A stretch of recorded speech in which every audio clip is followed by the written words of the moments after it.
Have you ever found yourself scrolling endlessly through your phone, watching the lives of hundreds flicker past your screen, yet feeling utterly alone in a sea of faces and words? You sit at dinner with friends, laughter echoing around you, but inside there's a silent ache, a sensation that somehow you're drifting further and further away from everything real.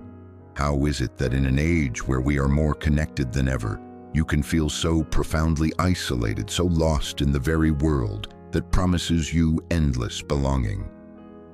What if the depression, the anxiety, the numbness you battle each day isn't simply a personal flaw or some private malfunction, but a powerful signal from your mind and body? What if your pain is not a chemical defect, but a message, a desperate alarm warning you that something vital has gone missing from your life? In this video, inspired by Johann Hari's Lost Connections, we'll challenge the myths you've been taught about depression and loneliness. You'll discover that your suffering may not be a personal failing, but a reflection of a much deeper, more widespread problem, one that touches millions, and one you can actually do something about. We'll uncover the invisible forces in modern life that quietly break our connections to meaning, to others, and even to ourselves. More importantly, you'll learn how to recognize the warning signs in your own life and what it truly takes to begin rebuilding the connections that matter most. By the end, you'll have not just a new perspective, but concrete, practical tools, a blueprint for transformation that starts from the inside out. So if you're tired of feeling lost in a world that's supposed to be more together than ever, if you want to know the real root of your depression and the path back to meaning, stay with me. Because this journey isn't just about understanding your pain, it's about finally answering. Let's begin with a difficult truth, one that's easy to ignore in the noise of daily life. We live in an era of unprecedented technological connection, yet we are facing an epidemic of disconnection at every level that truly matters. Maybe you recognize it in your own life. You have hundreds of contacts, maybe thousands of social media friends. You join group chats, comment on photos, respond to messages within seconds.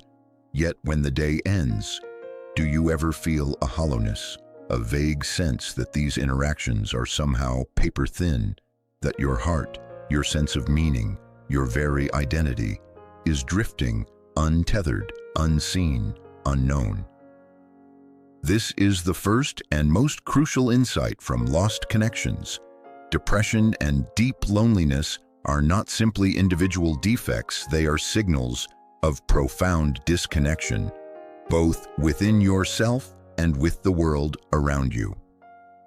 Hari argues, and research backs him, that depression is not just a malfunction in your brain chemistry, but often a rational response to a world that stripped away your most important sources of meaning and belonging. Let's get concrete. When was the last time you felt truly seen by someone? Not just noticed or liked, but genuinely understood without masks, without filters. When did you last lose yourself in a project or a cause that lit you up rather than draining you dry? Most people today can't answer those questions easily because somewhere along the way, our connections became more about speed and surface than depth and substance. So what does this mean for you? If you're feeling lost or low, maybe it's not because you're broken. Maybe your mind is sending a distress signal, urging you to reconnect with what really matters. The pain of depression isn't just a random storm, it's a message. Your challenge is not to suppress it, but to listen, then act. Now, tonight, before you sleep, ask yourself, what do I crave most, real connection or just distraction? And when was the last time I felt truly alive in someone else's presence or in my own? Let's dive deeper into one of the most overlooked sources of modern suffering, Disconnection from meaningful work. Think about your daily routine. Do you wake up with a sense of purpose, a feeling that what you're about to do truly matters, not just to your wallet, but to your soul? Or do you find yourself trapped in cycles of endless tasks, invisible in a system that treats you like a replaceable part? Johann Hari's research revealed something radical. People who feel their work is meaningless, or that they have no control or creative input, are far more likely to suffer from depression and anxiety. It's not laziness or entitlement. It's a fundamental human need to matter, to create, to contribute, to feel that your unique gifts make a difference. Consider the story of a factory worker Hari interviewed. Let's call her Maya. Every day she performed the same repetitive motions, never seeing the results, never feeling valued. Her sadness wasn't irrational. It was the result of being cut off from a sense of agency and impact. Now pause. How does this resonate with you? Have you ever stayed in a job that slowly drained your spirit, simply because it paid the bills? Have you ever wondered why you felt inexplicably numb or resentful at work, even if, on paper, everything looked fine? This isn't just your personal battle. It's a cultural epidemic, one that the modern world often ignores, pushing us to grind and hustle, even as we lose the joy and dignity of real contribution. So, what can you do? You may not be able to quit your job tomorrow or become an entrepreneur overnight, but you can start by asking, where today? Can I bring more of myself into what I do? Is there one task I can do with more attention, more creativity, or more connection to someone else?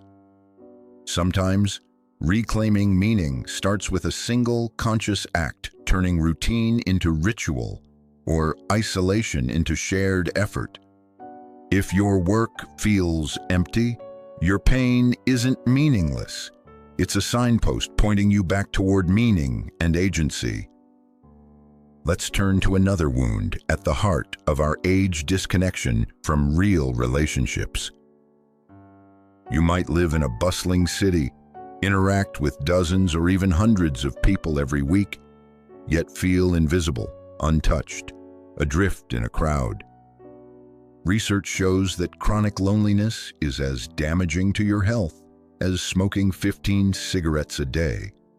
But the real injury goes deeper. When you lack deep, supportive connections, people who know your real fears, your real dreams, your body and mind begin to suffer. You may sleep worse. You may feel on edge, scanning for threats. You may lose faith that anyone could ever really understand you. But here's the paradox. The more isolated you feel, the harder it becomes to reach out. Loneliness creates shame. Shame creates silence, and silence builds walls. So what does this mean for you? If you've ever felt like an outsider, even among friends, recognize that you're not alone in that struggle. Millions share it, and your mind isn't betraying you. It's asking, sometimes begging, for connection, not just more messages, but more moments of vulnerability and trust. Who is one person you could reach out to today, not with a meme or a like, but with an honest question or a story from your heart? Can you ask and truly listen without rushing to fix or judge? Sometimes the most courageous act isn't being strong, it's being real.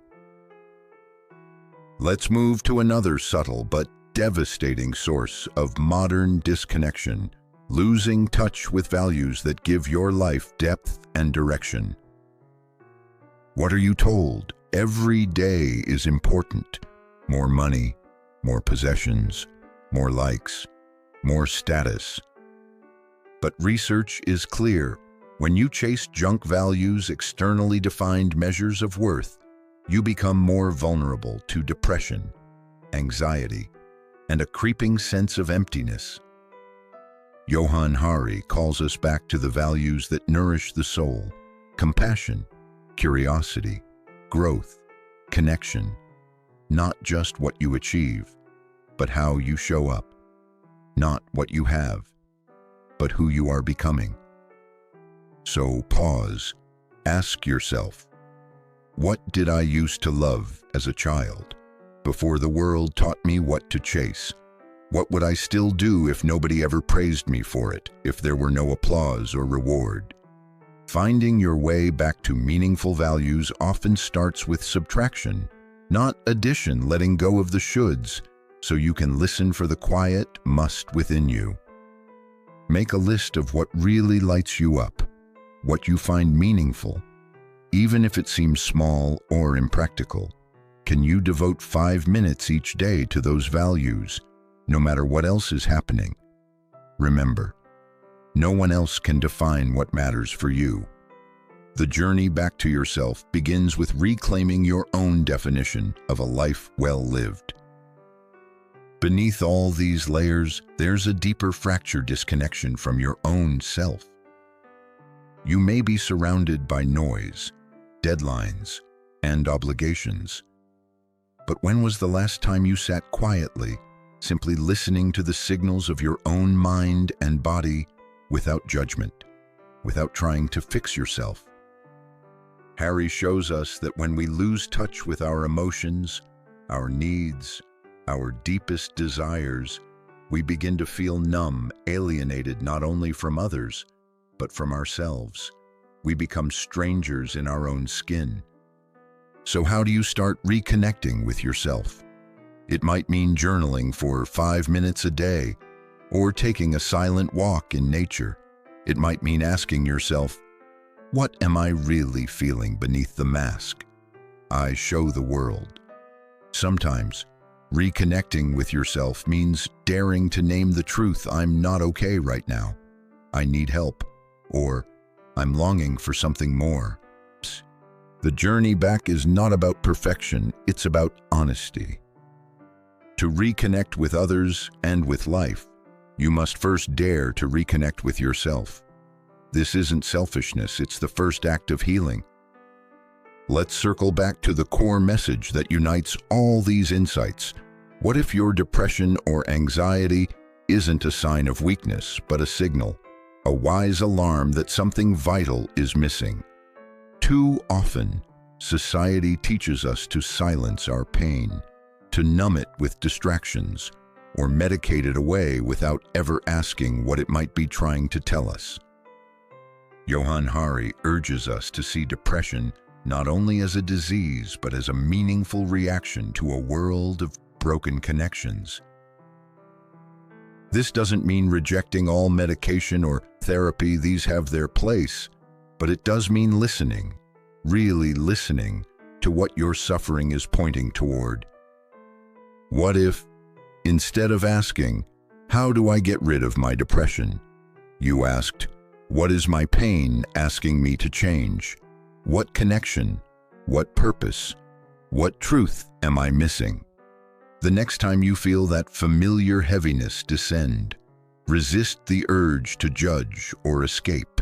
Instead, pause and ask if this pain had a voice. What would it say I need to reconnect with myself, my work, my friends, my values, my dreams? Let's pause and reflect each of these forms of disconnection work. Relationships, values, self are not isolated problems. They weave together, forming the fabric of your inner and outer life. And the first step toward healing is not to blame yourself, but to recognize that your pain is real, and it is asking you to come home to yourself and to what matters most. And let's bring these ideas to life with a story that might sound a lot like yours. Imagine someone, let's call her Chloe. Chloe is 30, living in a big city. She has a stable job, hundreds of contacts, and a busy social life on the surface. Everything looks fine. But each morning, she wakes with a heavy chest. Her work feels pointless. Her friendships feel shallow. Her achievements, no matter how many, never quite fill the emptiness inside. Chloe tries to ignore the pain. She pushes through, working late, scrolling through feeds, chasing every distraction, but the ache only grows stronger. One day, Chloe hears a question, maybe from a book, a friend, or even this video. What if your depression is a signal, not a defect? She starts to listen, really listen to her pain. I notices she's most lonely, not when she's alone, but when she feels unseen.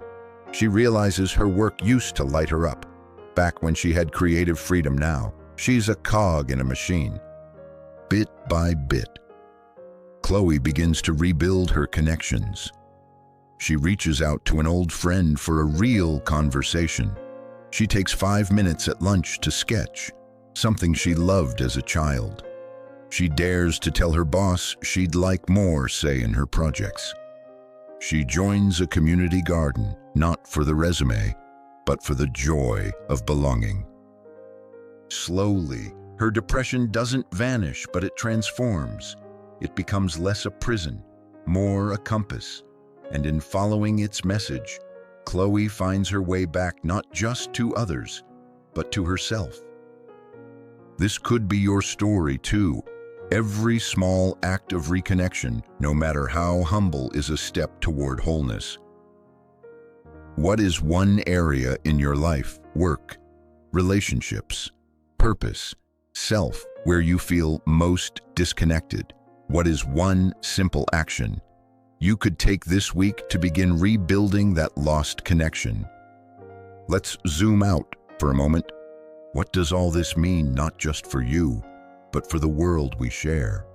We live in an age that sells us the illusion of connection, while quietly starving us of the things we need most: real relationships, meaningful work, purposeful values, a living connection to ourselves. If you felt lost, broken, or alone, it's not a sign you're failing. It's a testament to your humanity. As Hari writes, you are not a machine with broken parts. You are an animal whose needs are not being met. And the moment you begin to recognize this, to see your pain not as an enemy, but as an invitation, that's the moment real transformation becomes possible. Imagine a world where we listened to our pain, not just medicated it away, where workplaces valued meaning over mere productivity, where communities prioritized belonging over competition, where you and everyone you know felt safe enough to be real. The journey begins with a single step. Listen to the message in your suffering.